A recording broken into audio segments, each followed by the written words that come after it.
Blog Talk Radio.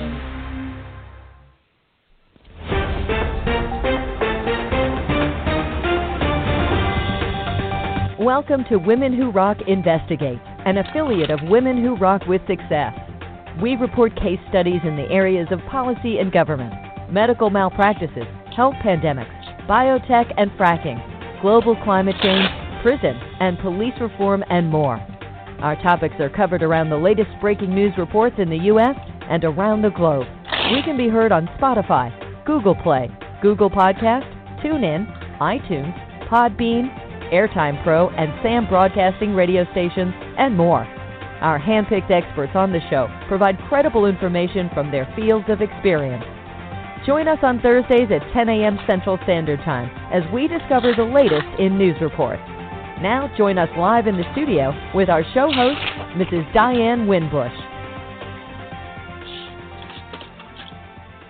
And good morning and welcome everyone to the show. We are so thankful. We just got through talking about the weather, and it's a little chilly here. We saw little snowflakes here in the South in Tennessee. And one of our guests, he has the privilege to enjoy beach weather at 75 degrees, okay?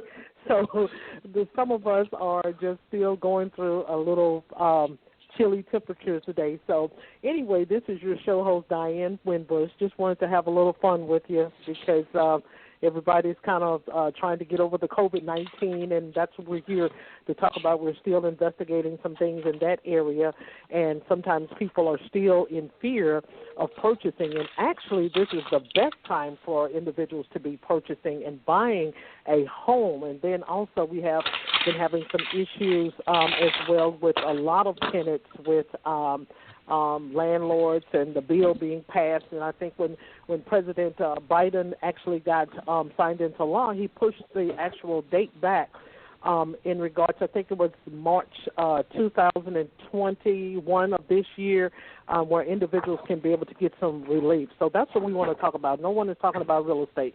You may hear it on nightly business news or something like that, but that's what we want to talk about today. So to be able to help us out today on the platform, we first have owner of youngandfinance.com, and she's also a licensed real estate agent in North Carolina, and her goal is to educate everyone about the benefits of saving, investing in real estate, and properly managing their finances. And she is none other than Jaquetta P. Ragland. We also have another top-producing realtor with Community Choice Realty in Southeast Michigan. This is my home state, with expert in buying, selling, and investing in residential real estate. He is also the author of a real estate book called Think Like a Realtor. That would be good. And the creator of the Ask Jason Gelios, if I'm pronouncing that right, real estate show. And so he's in the studio with us today as well, Jason Gelios.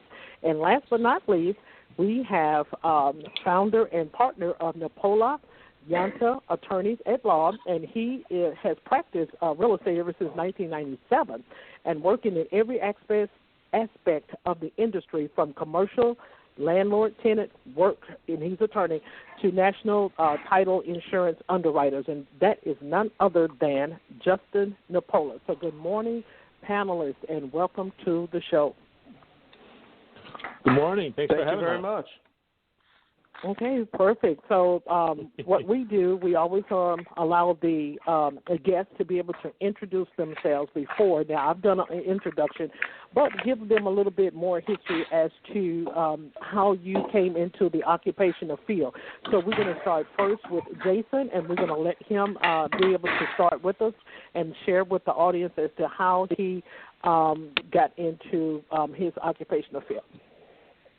Excellent. Well, first off, I had no idea that I was in your home state.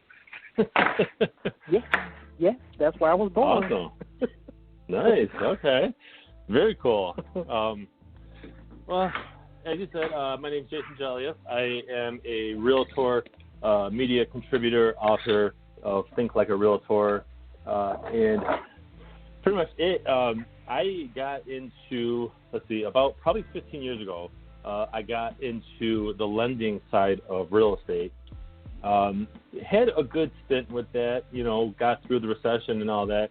But I decided to go on the realtor side because I really wanted to be in the field more, so to speak. The lending side, I had a lot of success on that side or whatnot, enjoyed that time, but I wasn't able to physically get out and see the product, right, which is the home. And so I've been on the realtor side for going on 5 years, and it's been one heck of a ride. Okay. But, yeah. Okay, great. So we want to also be able to mention that if someone is on the show, and then I'm going to be able to mute the rest of the audience, so we need to be able to eliminate the background noise so we can be able to produce the clip, and so it can be able to be successful on the rest of the platforms that we distribute the show. So thank you so much for that. So, and let's go with Jaquetta. Go ahead and explain a little bit about you in depth as to how you became in the field that you're in. Sure. Good morning, everyone. I am a licensed realtor in Winston-Salem, North Carolina, and the way that I began is I actually began in Roanoke, Virginia. I started investing in real estate on my own, and my realtor, she was such a great person to work with. She held my hand on the process. It was my first time buying a home, and she just kind of inspired me to want to become a licensed realtor on my own.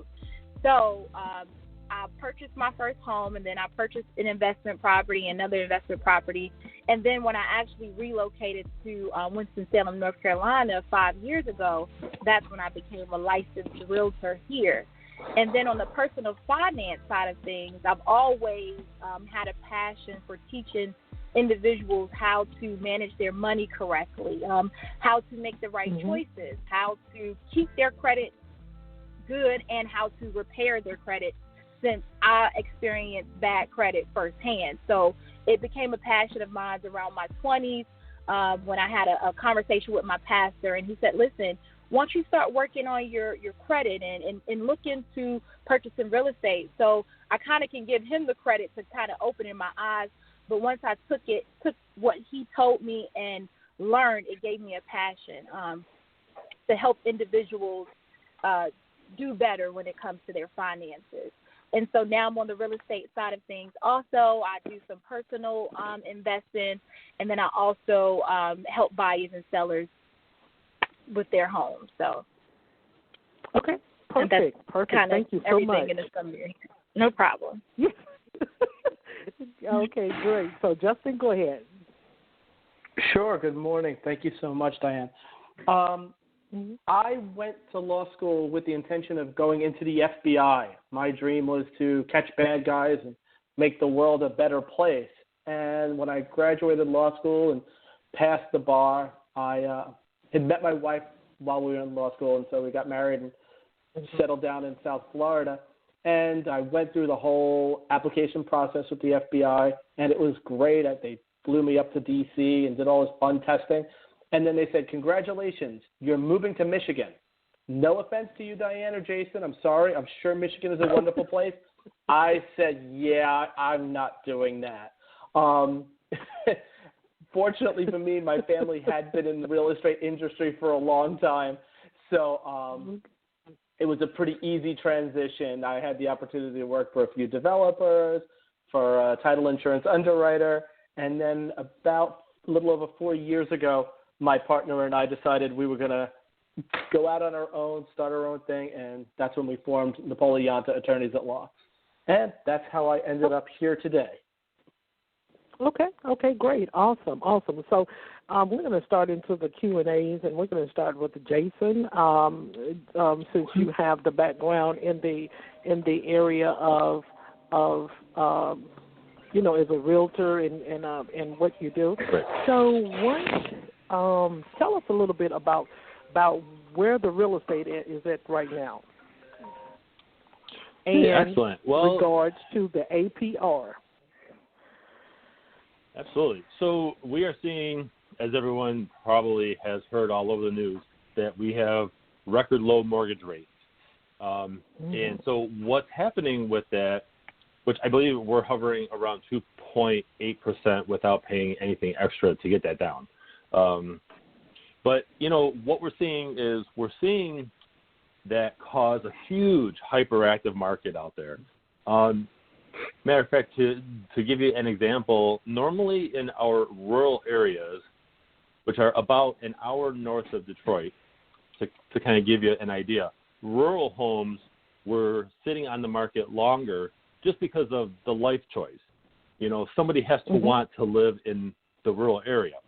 Well, the rates are so low right now, those homes that would normally sit for, let's say, 45 to 60 days are flying off the market above asking price and multiple buyers fighting over it. I cannot believe that. So when we're seeing such low mortgage rates, we're seeing too much of a demand, too many buyers in the market, because we don't have enough housing, right? The inventory is not increasing along with that demand. So people are coming in way over asking. And so it's very tough to purchase a home right now in Southeast Michigan right now. So it's crazy, quite honestly. Okay. And you wouldn't expect that going through a pandemic. Like, there was a little bit of talk when they did lock down the real estate agents for about a month. Although we were allowed to still close deals, but we couldn't show homes. You would have thought that would have stalled the industry, but as soon as our governor said, "Okay, we're gonna deem real estate agents essential," it opened up big time, and we saw numbers that were actually higher than prior to the actual pandemic, which is even more amazing. Okay. So that's kind of a snapshot of where we're at right now as far as the buying side goes. Okay. So we're gonna let Jaquetta. We're gonna let you respond also to the same question from that perspective in North Carolina. Sure. I can definitely attest to what was it Justin? What Justin just said. I can definitely attest to that. Jason, I'm sorry. That's okay. It's okay. It's basically the same thing, word for word. I mean, word for word. When COVID happened back in March, I and a lot of my colleagues were expecting for things to just basically go south. That was what we were expecting to see, that the market nothing would happen. Everyone would stop trying to buy and everyone would stop trying to sell. Everything would just stop. But the opposite of that happened, where everyone is trying to buy and there's actually not enough inventory to keep up. So I'll give you an example. A house hit the market, and this is like a personal experience with me and a client. I showed that house. I was the first person to show. I thought by submitting the asking price, telling my client to write a very personal letter, that we would get the deal. We submitted asking price. We gave her what she wanted. We asked for no closing costs, and we still lost the deal because someone came in at a higher price. And this happened to us several times. And it happened house over house till we offered literally $10,000 over asking price. And that's when she finally got a house. So that's the market that we're dealing with in the South. And another thing that we're seeing in the South is that people from the North are doing one or two things. They're either investing here or they're moving here. So we're dealing with people that are making a lot more money that's willing to bring our prices up a lot higher. So the people that are here, they're realizing that, wow, I have to pay to play. So it's that kind of market here. If you, my initial conversation with the client is that you have to be prepared to offer over asking, to not ask for any closing costs, if this is a house that you really, really want. And then to add on that, you also have to be prepared to offer an attractive due diligence. And what due diligence here means is you can offer earnest money and you can offer due diligence. Earnest money you get back if the deal falls through. Due diligence, you do not get that money back at all. My last client, she offered $2,000 due diligence in order to get the deal. So that means if anything would have happened with that deal, she would have lost that money. But sellers have the ability to ask for that right now because there's a lot more buyers than there is enough inventory to keep up. And with like you said, the interest rates are so good, people are buying like crazy. So great. So well, thank you. So this question is going to be for the legal attorney, and that is for Justin. And so during the COVID, we have it's kind of 50-50 now. So let me give you an example. A lot of individuals, they may order things, they may apply for things, they may purchase things. But when the COVID hit, a lot of individuals, they were stuck with, do I put this clause in here for this disclaimer for, do individuals get their deposit back, when they're, and I know most of your expertise is in landlord tenancy, and we're going to get into that in a little bit in the show. But I do a lot of closings. Okay, so when individuals have put down their money, this is I'm serious. You see a lot of court cases now, whether it's a party or what have you. What are you seeing, and how can individuals, after they have already put their deposit down, and maybe a real estate person may say, hey, wait a minute, it's COVID, we can't do anything. How can they get retrieve back what they have already invested in a perhaps maybe like an apartment? We're going to say a house, or even a purchase loan that perhaps maybe they have purchased or put some funds down even for a loan. And so the broker says, okay, well, COVID done hit and we on a mandated mask and I'm practicing social distancing, because you see a lot of individuals where now they're using the COVID not to return back funds that purchasers have put down.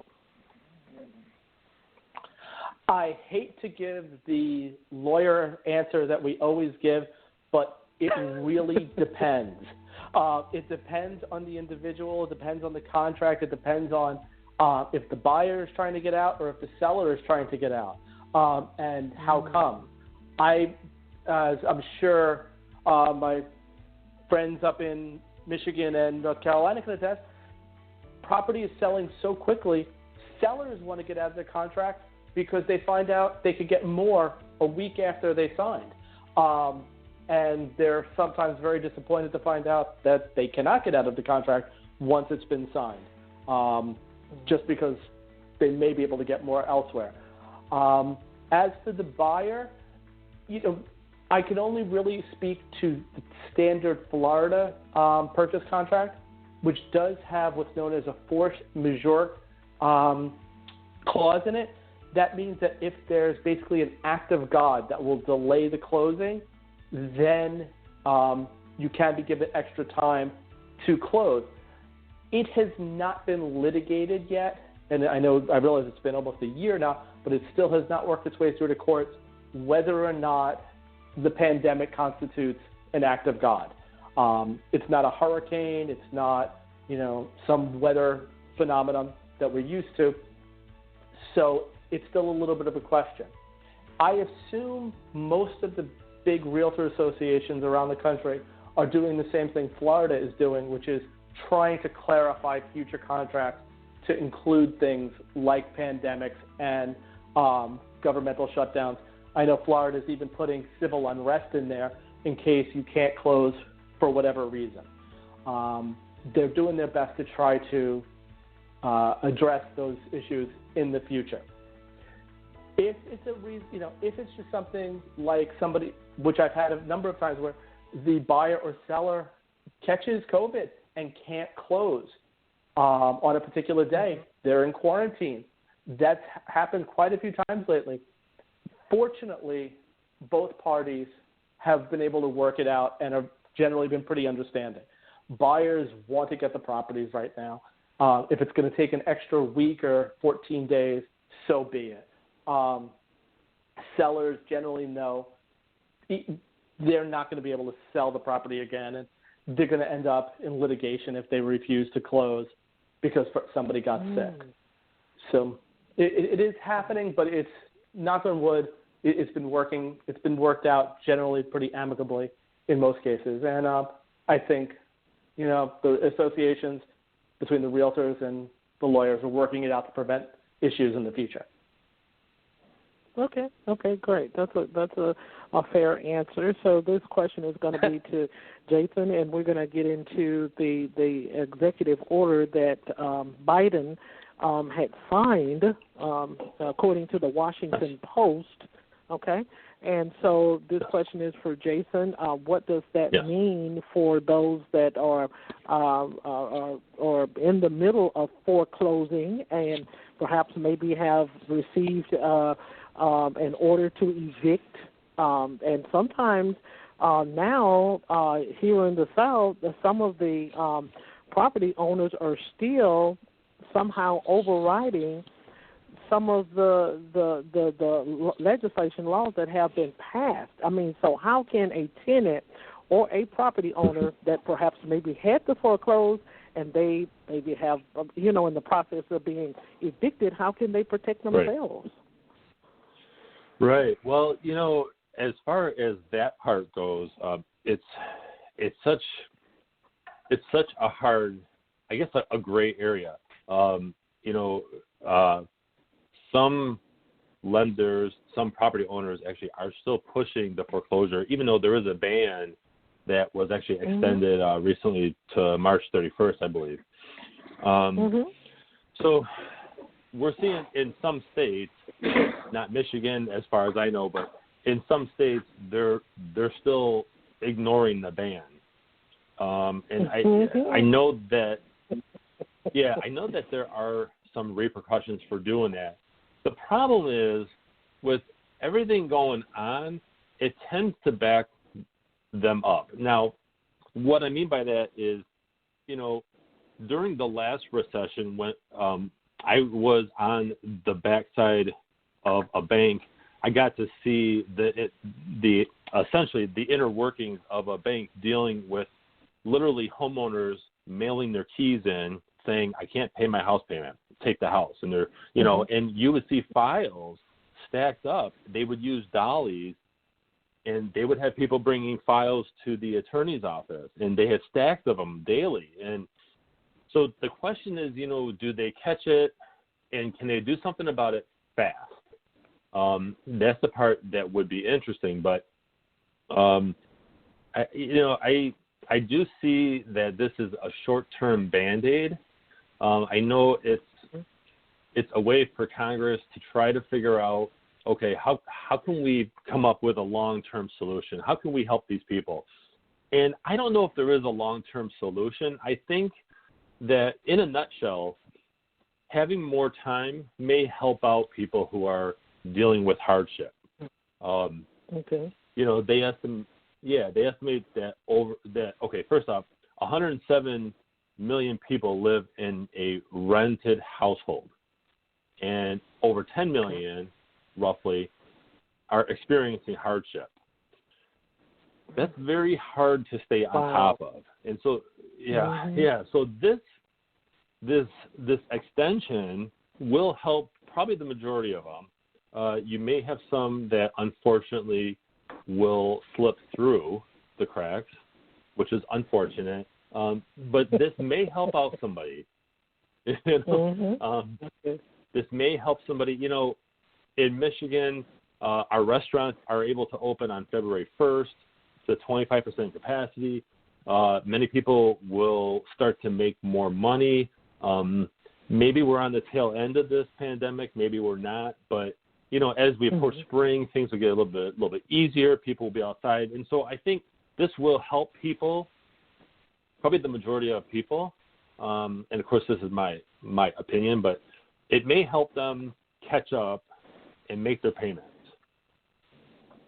Okay. That makes sense.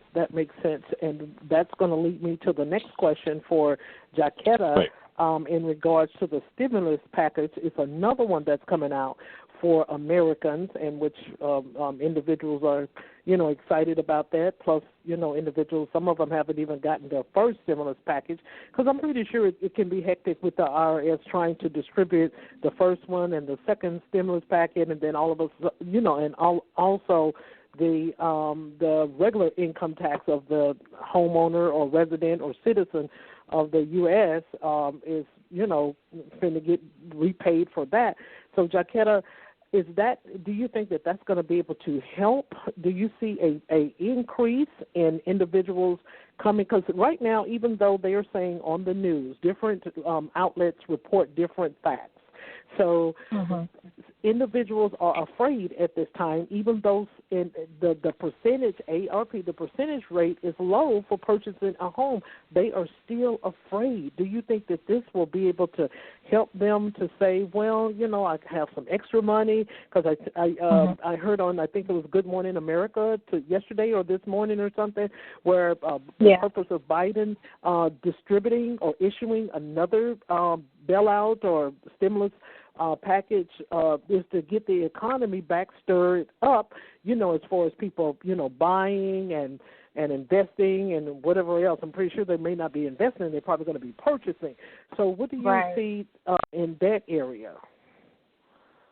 I do feel that another stimulus is going to be beneficial.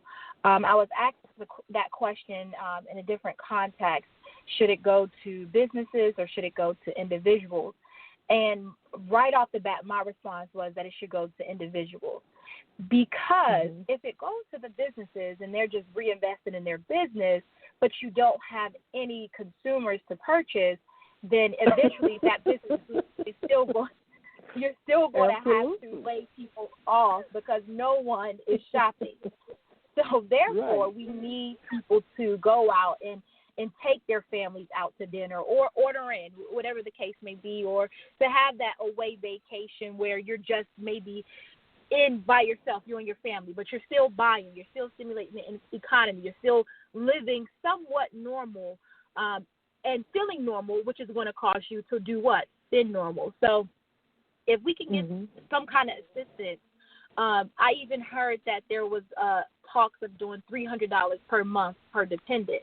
I think that will be something like that will be beneficial because it'll keep things moving until this virus phases its way out or kind of somewhere we get stable with it as we have done with viruses in the past. So I feel like we need that influx of cash right now because there are a lot of restaurant workers who aren't working. Those are the people that got hit the hardest, and those people benefit the economy probably the most because there are so many individuals that aren't, let's say, white collar. So we do need to continue to build those group of people up to continue to stimulate the economy because whether people want to admit it or not, we're actually all connected when it comes to the economy because if one group stops spending, it's going to affect that other group that's maybe producing that product, and then it's going to affect those workers that produces the product. And so everyone is eventually going to get hit in one way or another. So we got to keep everybody playing the economy world per se. So, yes, it's going to help, and we need it right now just to get us back on our feet, basically, as a whole. Okay, great. Okay, so this next question is we're going to go back to Jason, and I'm going to come back to you, Justin, in a little bit, and we're going to get it started in the second segment of the Housing Fair Act. But this question is for Jason. So what would what advice and tips that you would give to real estate brokers? Because this is something that we sometimes individuals don't talk about it until it happens. What tips would you give to real estate brokers as to when they are still, showing homes, properties, and what have you? What type of safety tips would you give to them? Because a lot of times people say, well, I'm already 6 feet in social distancing and what have you. But even while they're showing property, what advice would you give to them? Excellent question. Well, I think, ultimately you have to be geared up as if you're inspecting the home as a hazmat professional. You have to have. Wow. Okay. Yeah, and I know that sounds kind of harsh, but it's really the truth. Okay. So, buyers going through homes should have a pair of gloves that they throw out after that showing. Don't reuse them from one house to the next. They really should avoid opening up doors, closet doors, things that I know you have to get into the home, but ultimately try to avoid touching anything that you don't have to. Prior to the pandemic, I would have buyers that would love to look and see how big a closet is and, this and that. What would make things easier is when the homeowner, before they leave, and they should leave for the showing, is they should then actually leave things open, leave their closet door open, leave certain things up, turn on all the light. Even if it's during the day, turn them all on. Make it to where buyers don't have to do things in the home to check out the home. That really helps. So I think sanitizer, the agent showing the home should actually sanitize the lockbox after they're done. Actually, before and after. That's what I've done. The actual dials. I think, just those basic things. And then only the people that are going to live in the home should be there. Only the buyers. In the past, sometimes like a relative would show up, or maybe help, or maybe an uncle who's handy and wants to help. These days, you really shouldn't do that. It should just be, if you find a home, you're out there. You have to follow the proper safety procedures. And if somebody else is in the home, if showings overlap, you have to wait outside. Especially for that. And in our state of Michigan, we can't have more than 4 people viewing a home.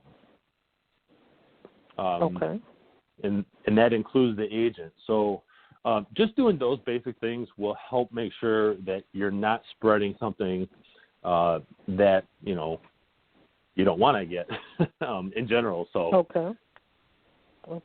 Okay. So this next question is still for you, since you answered that so proficiently.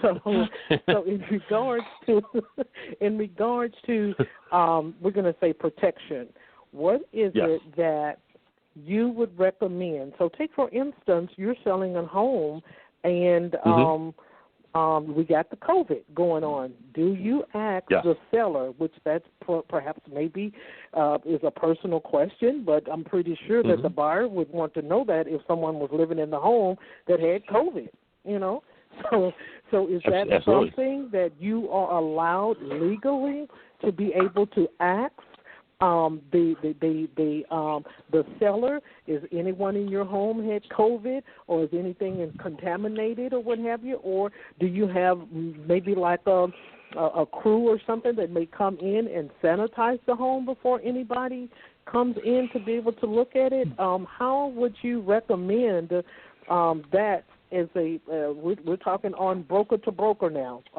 If brokers are listening, so what advice would you be able to give to another broker? Would you ask them to say, look, did anyone in here have COVID? Did anybody, or is it any type of application or something that they have to be able to fill out? I'm talking about the seller, as to saying, look, somebody in this house had COVID. Did I sanitize this house? Right. No, I didn't sanitize it. Do you disclose that, or do you make that available to your patrons? Great question, actually. So, yes, it should be disclosed, even out of courtesy. And I think, one, it should absolutely be disclosed. And I don't think in this market buyers would even flinch. That's how crazy the market is they would just wear double mask. I mean, it's nuts. From the legal side, I'm not sure. That would actually be a great part for Justin to answer. But okay. Yeah, but my broker says disclose that absolutely, and even stall showings until they're done, quarantining and things like that. Now we do have forms in place since the start of the pandemic, which didn't really take our association that long to come up with this, but we have disclaimers for buyers. Okay. We have disclaimers at closing. We have disclaimers for the broker that, hey, if you the buyer purchase a home and you get COVID, we're not. I believe it's called held harmless. Maybe Justin can. But there's a separate form to that doesn't make us liable, because how can we know, right? Maybe a seller didn't. Maybe they didn't actually disclose that they had COVID, and all they care about is just selling the house quick, so they left. And then next thing you know, somebody got it. Okay.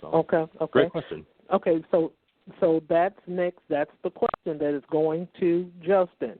What advice? This is not advice. Jason just gave us the advice. So you give us the legal term as to a lot, and that's what everybody is using today. I'm sorry. If you look online and you search out for court cases and things, people are taking individuals to court for COVID, but they're losing though. They're losing because some judges are saying this is an act of God. Some judges are saying this is not an act of God. So how can an individual protect themselves if they are going to purchase a home and the house is infected with COVID and it was not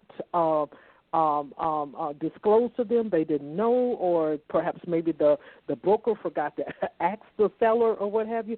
How can they be able to protect themselves, and do they have grounds for legalities in this? Sure. Yes, it's not an easy question to answer. I definitely recommend disclose. Like Jason said, in this market right now, with the way properties are selling, unfortunately, people will not care in most cases.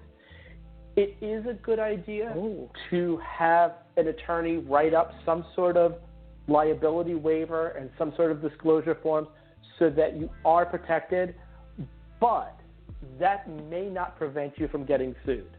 It's just one more thing you can provide to the courts and say, look, I notified the person that there may be risk involved, and they agreed to it. It's not going to prevent the lawsuit. Like you said, a lot of these lawsuits are getting thrown out of court right now because it is virtually impossible to prove where you caught the virus. Yes, you know what? Entering a house where somebody is sick or has been sick, very dangerous.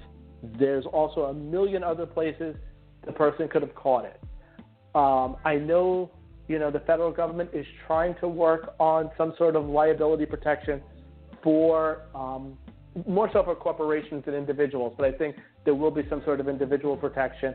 But it becomes a slippery slope because, at what point does it become negligence versus liability? If somebody is not putting any precautions and protecting the public, is that fair either? So it's a difficult situation. I just highly recommend it. For sellers, they disclose. For buyers, it's not easy to ask. You could be getting into some HIPAA situations where that's personal medical information. But take as many precautions as you can. If you're concerned or if you're high risk, don't enter the property. Have somebody who is low risk go in and just film it for you, and go do a live FaceTime so you can see the property. We're seeing a lot of that in South Florida. We've got a lot of properties that are sold without the buyers ever seeing the property in person because they're out of state and travel may be difficult. So they purchase the property sight unseen.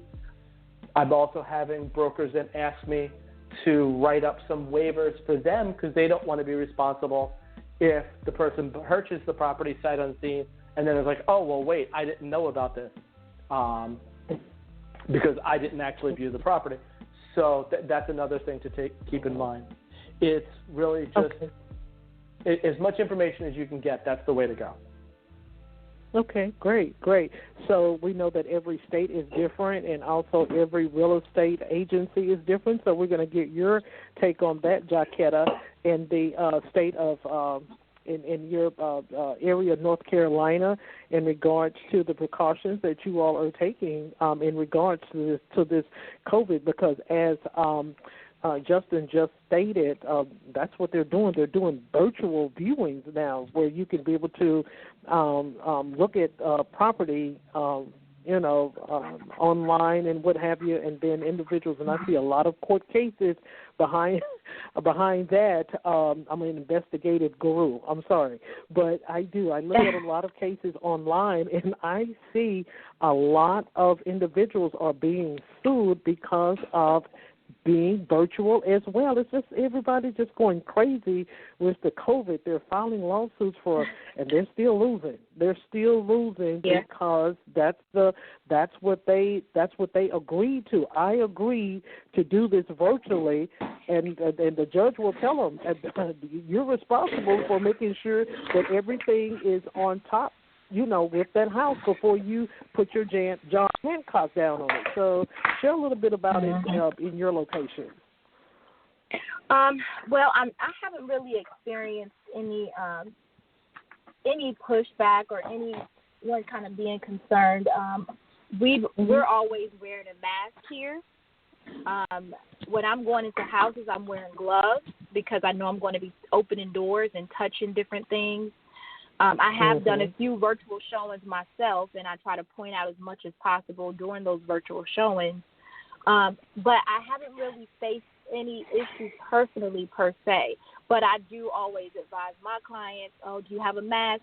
Just because you never know who was in the house before you, not even necessarily who lived there, but who else came and shown the house, and they may have COVID because they feel like, well, I'm not interacting with anyone directly, so even though I have COVID, I can go in this house. So those are the kind of risks that you face when you go out and you see a house during the time that we are dealing with a pandemic. When it comes to people, I guess, blaming or saying, I got it, he made a good point that you can't say where you picked it up at. So I haven't faced anything personally per se, but having this conversation is kind of getting my mind going that I believe it's time for my brokerage to look into getting some documents for disclosures, because we have a bunch of disclosures for a little bit of everything, for me representing you or for me interacting. So that may be a disclosure to add, is that you are seeing this house during a pandemic, and you do risk yourself of being exposed to COVID. Again, even if they get exposed, they can still try to sue with the disclosure, but the disclosure will help that we had this conversation. So, no, I haven't faced any issues, but it is something that, we as brokers, we have to protect ourselves from so much. When something happens, people don't like to take the blame at all. So they, the broker, the realtor has to answer a lot of questions. So this is one for all realtors to consider if they haven't considered already. Okay, and and the reason why I think I asked that question, because even with the virtual showings, I think that would perhaps pose an issue in regards to whether the buyer or potential buyer is aware, whether it's does it have a certificate of occupancy? What are the ins and outs of the property? Is it well insulated? I mean, they may not have the option to be able to see that. They may just have the option to see the living room, the bedrooms, the bathrooms, and the attic or the basement and what have you. They may not be able to have the option to be able to look at the infrastructure as far as boilers, if it's boilers in there, or if it's something that is wrong with the heating and the air. That would be something that they would they would perhaps maybe lose out on. But it's still a good option because it helps to protect the buyer and the seller. So that's the reason why I kind of brought that up. And then also that would be for the audience where they can be able to take consideration in regards to how they go out and look for homes and for rental properties. So good, great. So we're going to go to do anyone want to comment on that? I'm sorry. I would like to say something to that. As you were speaking, I always recommend if you're going to purchase a house, and especially if you're going to do it long distance, always get an inspection. Do your research and find a good inspection company and get that inspection because those are going to be your eyes on the ground, not just a visual tour, but an actual inspection who's going to check the electric, the plumbing, the walls, concrete, make sure there's no foundational issues, termites.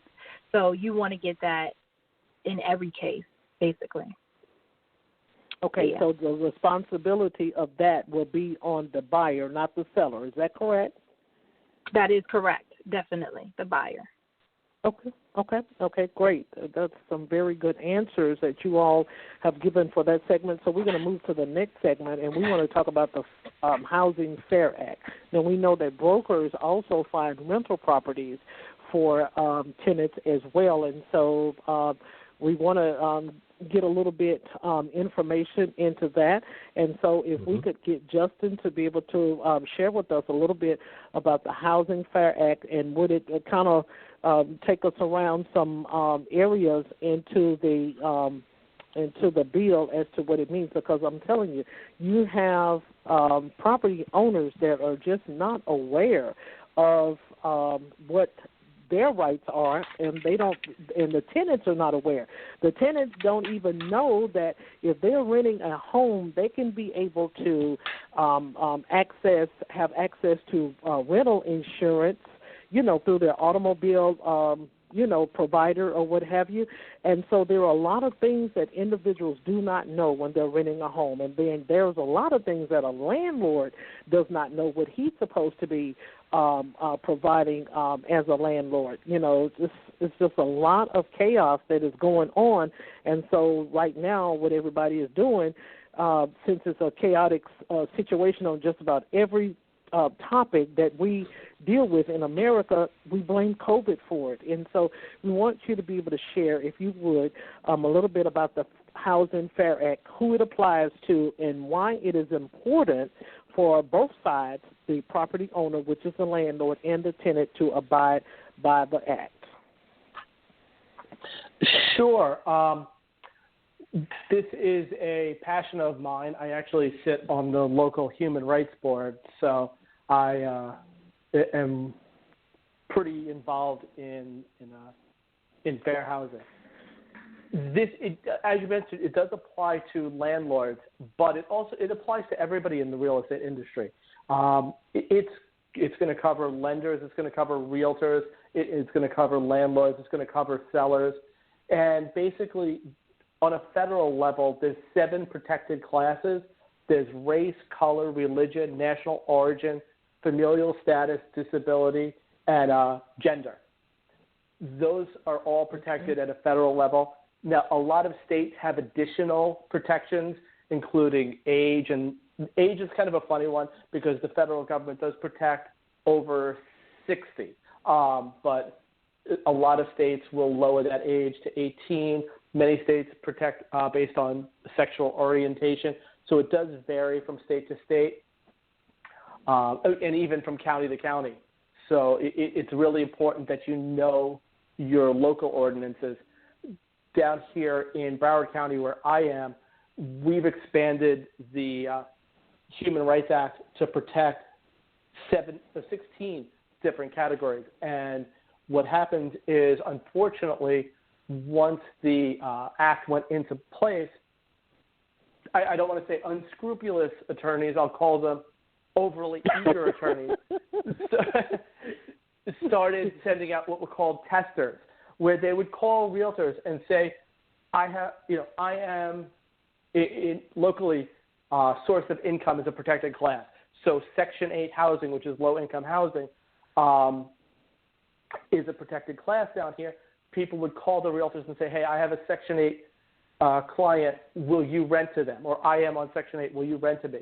Realtors not knowing the law and landlords not knowing the law said, no, I will not. And they were immediately. So it's important to know your local ordinances as well as the federal ones.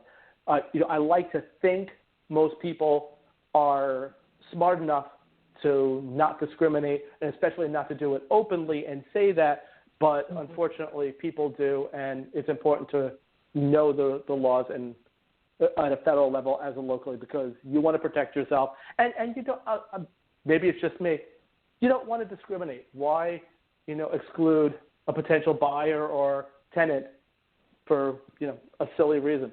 So it's important to be up on those rules. Okay, great. Fair answer. So this question is going to be for Jason, and so we want you to be able to share with the audience, and I'm pretty sure that if the audience consists of real estate brokers, they already know what this answer is, but we want you to be able to share it for those that are tenants right. or those that are attempting to buy a home.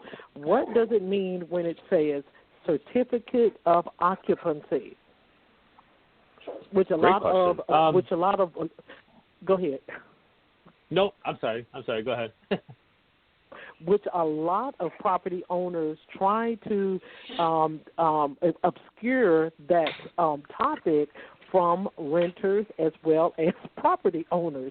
So we want you to be able to share, because we want every guest and the future guests that listen to it on Spotify or whatever to get all of the dynamics of this broadcast on today, so they will leave away with everything that they need. So go ahead, Jason. Okay, great.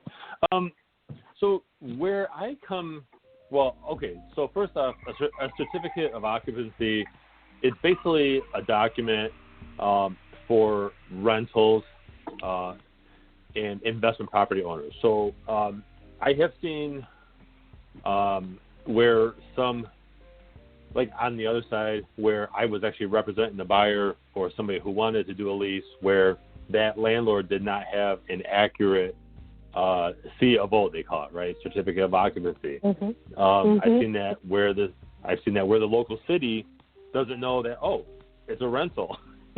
And a lot of times, or I shouldn't say a lot of times, I'm a little bit biased, but many times landlords don't want the tax adjustment, and they don't want to do the annual or, every other year inspection that most cities, most townships ask for, to make sure that the property is safe. So basically, a certificate of occupancy, it's your proof that everything is safe, it's up to code for occupancy. And, years ago, my wife and I, we rented out a condo, and we had everything, up to speed. We made sure that the city was aware. And, for example, they come out, they do their routine inspection, and they make sure that everything's safe, that you have smoke alarms and all that fun stuff. So you really want to make sure that you have that. And some people who, like the people who have to have that, who actually needs that, are going to be, for example, new construction, right? So builders get that once the home is certified. If you're changing a property use to a different type, for example, if you have somebody decides to turn a warehouse into lofts, then you have to have a brand new certificate of occupancy. When somebody purchases the home, they basically change the ownership over. So those are some of the areas where you have to have the C of O, the certificate of occupancy. And if we're talking specifically as far as tenants go, before you rent a property, you want to make sure, and this could be a quick phone call to the city or township, ask them, say, hey, I'm thinking about renting 123 Strawberry Lane. Are you aware that it's a rented property? And they'll tell you right away as soon as they pull up the address. They'll say, oh, okay, yeah, we are aware it's classified like that, and it should be safe. Okay. Or they might say, oh, no, we didn't know. They have it classified as a primary residence. And so that, you want to make sure that you do that little bit of homework if you're looking to rent any place, whether you're renting a home or, well, I guess it wouldn't actually apply to apartments, but it would apply to a home or condo that you're looking to rent. Okay. So now this question is going to be this is going back to Justin. Okay, so with that, what Jason just mentioned, you see a lot of, like I said, I'm an investigative guru. You see a lot of court cases where the judge do not grant the property owner if they are suing the tenant for damages simply because of them not having the certificate of occupancy. So talk to us a little bit, if you can, in regards to that, because that's what, dealing with some research and what have you, where a lot of property owners and landlords have lost cases because the judge will say you don't have the right to even rent the property because you don't have the CE, you don't have the certificate of occupancy. And so talk to us a little bit about that, because like I said, I think some of it is because the landlord, sometimes people inherit property. They inherit things. They don't get themselves acclimated with the laws and of that state, and they're just out there, and they are not aware of some of these things that they suppose that. I'm pretty sure they know about the building inspected part in order to obtain the. I'm pretty sure they know that they're just trying to cut corners, but there are individuals where property owners are angry because the judge is not giving them or awarding them monies back from the tenant because the tenant didn't pay their or they may be squatting or something like that, and they lose the cases because they don't have the certificate of occupancy. What's happening in those cases is the landlord is using a residential property. Basically, it's not they're not becoming commercial, but they are using it for a business. They are not living there themselves. They are renting it out for a profit. And so then it does become a business. It becomes a commercial enterprise.